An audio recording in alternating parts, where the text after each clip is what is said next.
Paris, kota cahaya cantik, tapi penuh rahasia. Di balik keindahan lampu-lampu yang gemerlap dan jalan-jalan yang romantis, tersembunyi kisah-kisah yang penuh misteri dan intrik. Kota ini bukan hanya tentang cinta dan seni, tetapi juga tentang permainan kucing dan tikus yang tak pernah berakhir. Di sebalik keindahannya, ada seorang pencuri yang licik, seorang yang bergerak dalam bayang-bayang menghindari cahaya dan selalu satu langkah di depan. Dia adalah bayangan yang menghantui malam-malam Paris, seorang yang tak pernah tertangkap. Arsène Lupin, namanya disebut-sebut di kalangan orang kaya Paris. Dia bukan pencuri biasa. Dengan topi tinggi dan setelan yang rapi, dia menyelinap masuk ke dalam kehidupan orang-orang kaya dan berkuasa. Mencuri bukan hanya harta benda, tetapi juga rahasia-rahasia mereka yang paling dalam. Lupin macam angin, susah nak ditangkap. Dia bergerak dengan kecepatan dan ketangkasan yang luar biasa, melompat dari atap ke atap, menghilang dalam kegelapan malam. Setiap langkahnya penuh perhitungan, setiap gerakannya penuh strategi. Dia terkenal dengan gaya elegan dan kepintarannya. Senyumannya yang penuh percaya diri dan tatapannya yang tajam membuatnya sulit dilupakan. Di kafe-kafe Paris, dia duduk dengan tenang, merencanakan langkah berikutnya dengan hati-hati. Dia mencuri dari orang kaya yang tamak dan kejam. Macam mana dia buat? Dengan kecerdasan dan pesona yang memukau, dia menyusup ke dalam pesta-pesta mewah, mengamati mangsanya dari kejauhan, menunggu saat yang tepat untuk bertindak. Sentiasa sopan, bijak, dan mengejutkan. Setiap aksinya adalah pertunjukan yang memukau, penuh dengan trik dan kejutan.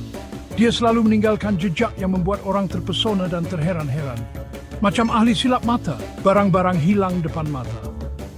Lupin bukan sekadar pencuri, dia simbol melawan ketidakadilan. Dengan setiap pencurian, dia mengirimkan pesan menantang mereka yang berkuasa dan tamak. Ada yang kagum, ada yang marah. Di pasar-pasar Paris, orang-orang berbicara tentangnya dengan penuh semangat. Ada yang melihatnya sebagai pahlawan, ada yang menganggapnya sebagai ancaman. Tapi satu hal yang pasti, Arsène Lupin seorang legenda.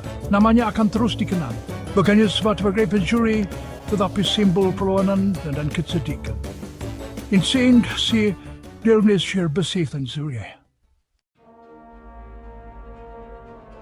Sasaran Lupin kali ini adalah keluarga Dubois, sebuah keluarga yang terkenal dengan kekayaan mereka yang luar biasa.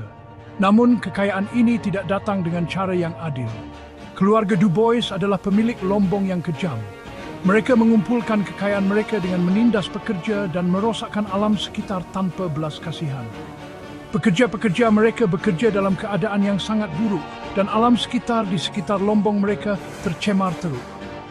Lupin, yang terkenal dengan keadilan dan keberaniannya, tidak boleh membiarkan ini berterusan. Dia bertekad untuk mengembalikan harta itu kepada yang berhak. Lupin memulakan siasatan dengan teliti, mengumpulkan semua maklumat yang diperlukan untuk merancang langkah seterusnya. Dia menyelinap ke pesta Dubois, menyamar sebagai salah seorang tetamu. Pesta itu penuh dengan kemewahan dan kemegahan, tetapi Lupin tetap fokus pada misinya. Di sana, dia memerhatikan pelan rumah, sistem keselamatan, dan tabiat keluarga Dubois. Setiap perincian penting untuk memastikan rancangannya berjalan lancar. Lupin akhirnya menemui maklumat penting yang dia perlukan. Harta keluarga Dubois tersimpan dalam peti besi rahsia, tersembunyi di belakang lukisan dalam bilik kerja tuan rumah.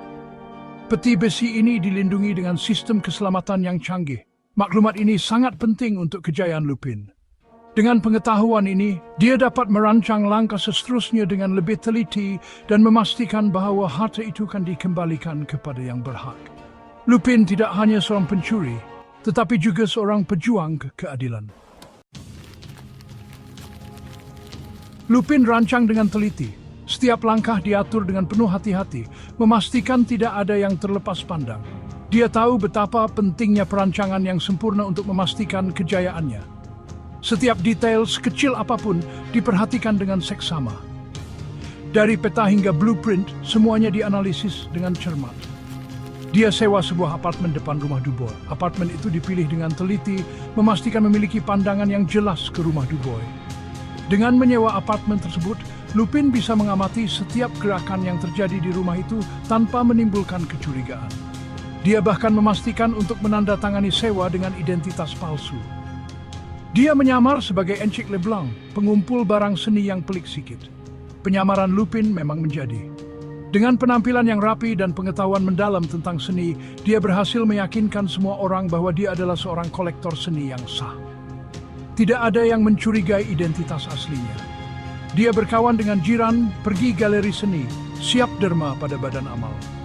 Dengan cara ini, dia berhasil membangun reputasi yang baik di lingkungan barunya.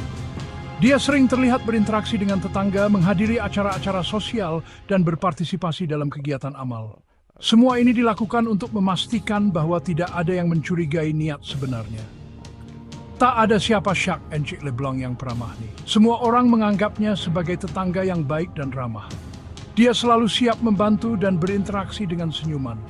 Kepribadiannya yang hangat membuatnya mudah diterima oleh komunitas. Lupin perhatikan rumah Dubois siang dan malam. Dia menggunakan berbagai alat untuk memantau aktivitas di rumah itu. Dari teropong hingga kamera tersembunyi, semuanya digunakan untuk memastikan dia tidak melewatkan satu pun detail. Pengamatan ini dilakukan dengan sangat hati-hati agar tidak menimbulkan kecurigaan. Dia kaji rutin keluarga, siapa datang dan pergi, sampai jadwal ronda polis pun dia tahu. Sabar kunci kejayaan Lupin. Dia mencatat setiap pergerakan, memastikan dia tahu kapan waktu yang tepat untuk bertindak. Dengan kesabaran dan ketelitian, Lupin memastikan bahwa setiap langkahnya tidak akan terdeteksi. Inilah yang membuatnya menjadi pencuri yang tak tertandingi. Inspektur Gendarmerie Gaston, musuh ketat Lupin. Dia polis yang bijak dan tak mudah putus asa. Gaston bersumpah nak tangkap Lupin. Gaston dengar cerita pasal Encik Leblanc yang misteri. Dia rasa ada sesuatu tak kena. Gaston suruh anak buah dia perhatikan Leblanc. Tapi Lupin sentiasa selangkah ke depan. Dia sebar maklumat palsu, buat helah dan ambil kesempatan atas kecuaian polis. Gaston pening dibuatnya. Malam yang dirancang, keluarga Dubois pergi tengok opera. Peluang untuk Lupin. Dia menyelinap masuk rumah Dubois macam lipas kudung. Sistem keselamatan senang je dia lepasi. Dalam bilik kerja, Lupin jumpa lukisan yang sorok peti besi. Dengan alat khas, dia buka peti besi dan ambil harta keluarga Dubois. Lupin tinggalkan tanda dia kad bertulis Arsène Lupin, pencuri berjiwa ksatria. Pesan untuk Gaston dan dunia, tanda dia dah beraksi. Esoknya kecoh satu Paris. Keluarga Dubois umumkan kecurian besar-besaran. Inspektur Gaston sampai dan jumpa kad tanda tangan Lupin. Berita pencurian Lupin tersebar macam api. Orang ramai terbahagi dua kutub perbuatan dia dan kagum dengan keberanian dan kepintaran dia. Ada yang kata Lupin penjahat, tapi ada yang kata dia hero yang lawan ketamakan dan ketidakadilan. Lupin tak curi untuk diri sendiri. Dia selalu agihkan hasil curian miskin dan susah. Dia bagi duit pada rumah anak yatim, hospital dan sekolah. Lupin curi dari orang kaya yang dapat harta dengan cara kotor. Dia pulangkan harta itu pada rakyat yang jadi mangsa. Tindakan Lupin buat dia disayangi orang susah. Dia jadi simbol harapan untuk mereka yang tertindas. Lupin macam Robin Hood dari Perancis. Lupin sasa selangkah di depan polis. Dia hilang macam asap, tinggalkan jejak misteri. Kisah Arsène Lupin jadi legenda. Dia simbol perlawanan menentang ketidakadilan, kepintaran atasi ketamakan, dan keberanian cabar kebiasaan. Lupin ajar kita dunia ini tak hitam dan putih. Dia tunjuk kebenaran dan keadilan boleh datang dari tempat tak disangka. Arsène Lupin, pencuri berjiwa ksatria, masih misteri sampai sekarang. Dia legenda yang hidup dalam cerita rakyat. Lupin ingatkan kita, di sebalik kemewahan dunia, ada ketidakadilan yang perlu dilawan. Kadang-kadang perlawanan datang dari orang yang tak disangka. Lupin buktikan kepintaran, keberanian, dan hati yang baik boleh ubah dunia. Dia inspirasi untuk mereka yang mahukan keadilan dan persamaan.